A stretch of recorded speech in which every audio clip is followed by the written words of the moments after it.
காவிரி நீர் நம்முடைய தமிழ்நாட்டின் உயிர் நாடி. 38 மாவட்டங்களில் 28 மாவட்டங்கள் காவிரியை நம்பிதான் இருக்கின்றன. 8 கோடி மக்களில் 5.5 கோடி மக்கள் காவிரி நீரை நம்பிதான் இருக்கின்றார்கள்.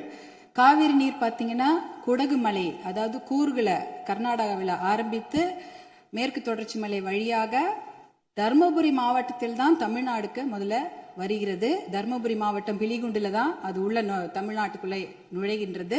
கிட்டத்தட்ட 800 கிலோமீட்டர் அது டிராவல் பண்றாங்க. அந்த காவிரி நதி பார்த்தீங்கன்னா 800 கிலோமீட்டர் கர்நாடகாவிலிருந்து தமிழ்நாட்டுக்குள்ள டிராவல் பண்றாங்க. அந்த காவிரி நீர் வந்து பிலிகுண்டுலேருந்து ஒகேனக்கல் வருது. அதுக்கப்புறம் மேட்டூர் அணையை நிரப்பிட்டு பவானி, ஈரோடு, திருச்சி போன்ற இடங்கள்லாம் வந்துட்டு கடைசியாக பூம்புகார்ல கடல்ல கலக்கிறது. இதுதான் அந்த காவிரி நீருடைய டிராவல் மேப்.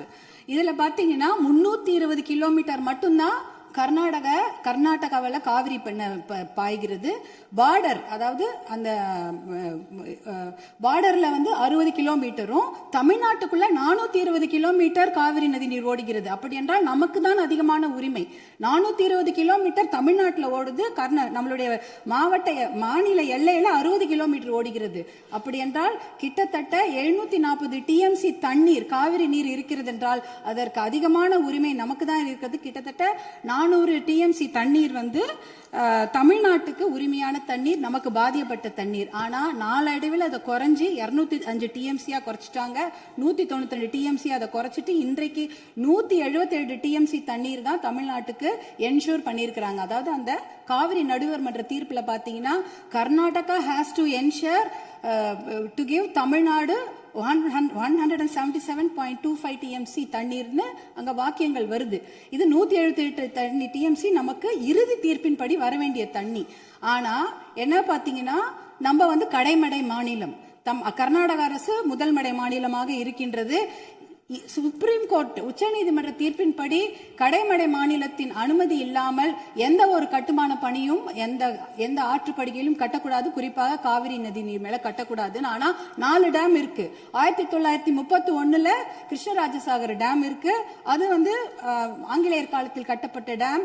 அதற்கப்புறம் 1970களில் 3 டேம் கட்டியிருக்காங்க. ஹாரங்கி, கபினி, ஹேமாவத்தின்னு. இந்த 4 டேமும் சேர்த்து இந்த அணைகள்ல கிட்டத்தட்ட 115 டிஎம்சி தண்ணீர் தேக்கி வைக்க முடியும். மேகதாட்டுல புதுசாக அணை கட்டினாங்கன்னா அதுல 70 டிஎம்சி தண்ணீர் தேக்கி விட முடியும்.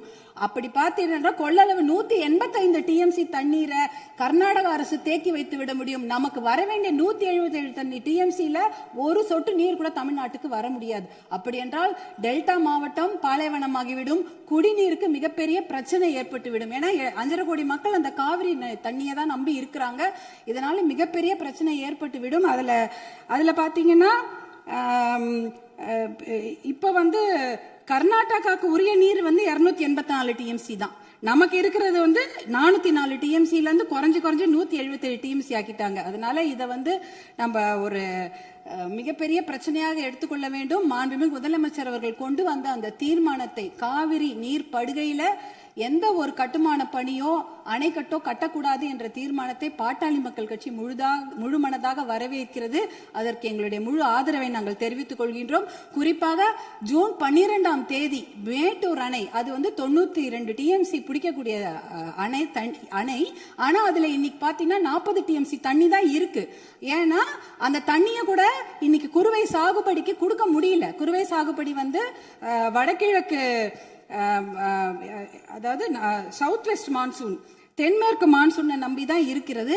ஆனா இந்த குறுவை சாகுபடிக்கு விடக்கூடிய தண்ணி வந்து இல்லாததுனால 40 டிஎம்சி தண்ணிய இன்னைக்கு ஜூன் 20 இன்னி வரைக்கும் கூட மேட்டூர் டேம் திறக்கல. இப்ப மேட்டூர் டேம்ல இருக்க 40 டிஎம்சி தண்ணி குடி தண்ணீருக்காக நம்ம சேர்த்து வச்சிருக்கிறோம். அடுத்த வருஷம் அந்த மேகதாட்டு அணையை கட்டிவிட்டார்கள் என்றால் அதற்கப்புறம் அந்த குடித்தண்ணீர் கூட நம்ம மிகப்பெரிய பற்றாக்குறை ஏற்பட்டுவிடும். இதையெல்லாம் கருத்தில் கொண்டு நம்ம மேகதாட்டு அணையோ எந்த ஒரு கட்டுமான பணியோ கர்நாடக அரசு கட்டாமல் பார்த்து கொள்ள வேண்டும். உச்சநீதிமன்ற தீர்ப்பு தமிழகத்துக்கு சாதகமாக இருக்கிறது. காவிரி நடுவர் மன்ற தீர்ப்புகளும் நமக்கு சாதகமாக இருக்கிறது. இதை நாம் முனைப்புடன் இருந்து தொடர்ந்து செயல்பட்டு இந்த மேகதாடு அணை கட்டுவதை தவிர்க்க வேண்டும்.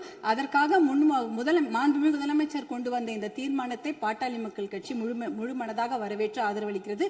வாய்ப்பு கொடுத்ததற்கு நன்றியை தெரிவித்துக் கொள்கின்றேன். நன்றி, வணக்கம்.